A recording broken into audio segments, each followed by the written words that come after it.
नमस्कार, मैं अलका सिंह। आप देख रहे हैं इंडिया लाइव टीवी न्यूज। इस वक्त की बड़ी खबर। सपा सांसद का बयान, बच्चा चोरी के शक में हो रही घटनाओं के पीछे सरकार की नाकामी। उत्तर प्रदेश के संभल जिले में समाजवादी पार्टी के सांसद शफीकुर रहमान वर्क ने अब प्रदेश में बच्चा चोरी के शक में सामने आ रही मारपीट की घटनाओं को लेकर बीजेपी सरकार पर निशाना साधा है। सपा सांसद शफीकुर रहमान वर्क ने बच्चा चोरी के शक में मारपीट की घटनाओं को माउलीचिंग बताते हुए कहा है, प्रदेश में बच्चा चोरी के शक में सामने आ रही मारपीट की घटनाएं सरकार की नाकामी है। सूबे और पूरे मुल्क में सरकार के इंतजाम सही नहीं है, क्योंकि सरकार को सिर्फ 2024 के चुनाव जीतने की फिक्र है। बीजेपी सरकार अपनी पार्टी की बुनियादों पर मुल्क में जो नफरत का नारा लगाकर नफरत फैला रही है, यही नफरत का नारा 2024 में बीजेपी को ले डूबेगा। इंशाअल्लाह 2024 में बीजेपी की सत्ता में वापसी नहीं होगी। उत्तर प्रदेश की राजनीति में अपने विवादित बयानों के लिए पहचाने जाने वाले और अपने विवादित बयान जारी कर अक्सर बीजेपी सरकार पर निशाना साधने वाले समाजवादी पार्टी के सांसद शफीकुर रहमान वर्क ने अब प्रदेश में बच्चा चोरी के शक में सामने आ रही मारपीट की घटनाओं के मामले को लेकर अपने विवादित बयान के जरिए बीजेपी सरकार पर निशाना साधा है। समाजवादी पार्टी के सांसद शफीकुर रहमान वर्क ने अपना विवादित बयान देकर सरकार पर निशाना साधते हुए प्रदेश में बच्चा चोरी के शक में सामने आ रही मारपीट की घटनाओं को मालवीचिंग बताते हुए कहा है, प्रदेश में बच्चा चोरी के शक में सामने आ रही मारपीट और नाबालिग लड़कियों के साथ दुष्कर्म के मामले सरकार की नाकामी है। मुल्क में सरकार के इंतजाम ठीक नहीं है, क्योंकि सरकार को मुल्क के निजाम और तरक्की की नहीं सिर्फ 2024 के चुनाव जीतने की फिक्र है। लेकिन इंशाअल्लाह 2024 में बीजेपी सरकार की सत्ता में वापसी नहीं होगी। सपा सांसद शफीकुर रहमान वर्क ने बीजेपी सरकार पर आरोप लगाते हुए यह भी कहा कि बीजेपी द्वारा पार्टी की बुनियादों पर मुल्क में नफरत फैलाने का जो नारा लगाया जा रहा है, 2024 के चुनाव में नफरत का यही नारा बीजेपी को ले डूबेगा। मुल्क में सरकार की बदनीयत और बदइंतजामी के हमारे पास सबूत हैं। कहा, हमारे पैगंबर साहब की शान में गुस्ताखी के खिलाफ सरकार की जुबान नहीं खुलती। उनकी शान में गुस्ताखी करने वाले नवीन जिंदल और नुपुर शर्मा को आज तक गिरफ्तार नहीं किया गया।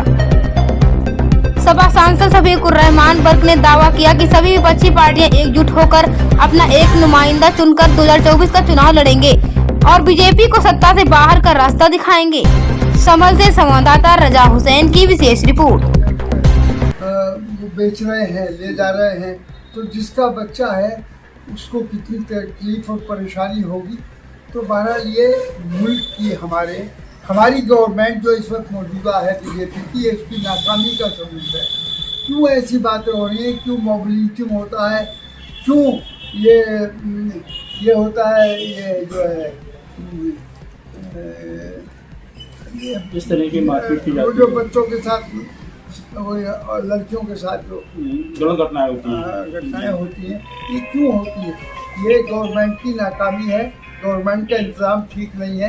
गवर्नमेंट की तवज्जो मुल्क के निज़ाम की तरफ नहीं है, मुल्क के सुधार की तरफ नहीं है, मुल्क की तरक्की की तरफ नहीं है, बल्कि उन्हें फिक्र 24 की है कि किसी सूरत से हम जीत कर फिर आ जाएं। लेकिन हमें उम्मीद है कि इंशाअल्लाह इनकी वापसी नहीं होगी। अपोजिशन की इंशाअल्लाह हमें उम्मीद है कि मुत्तहिद होगा। सारी रियासतें मुत्तहिद होकर अपना एक कोई नुमाइंदा चुनकर अगर इसको जंग को लड़ेंगे इनके मुकाबले पे, हमारा भी सारे अपोजिशन का भी एक स्टैंड होना चाहिए, जैसे उनका बीजेपी का होगा।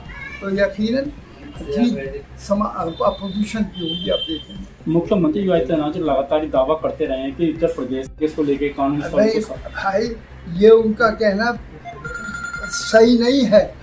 वो इसमें ये जो कुछ भी कह रहे हैं, सबूत हमारे पास मौजूद हैं कि मुल्क के अंदर किस कदर बदइंतज़ामी है, गड़बड़ है, हालात ख़राब है।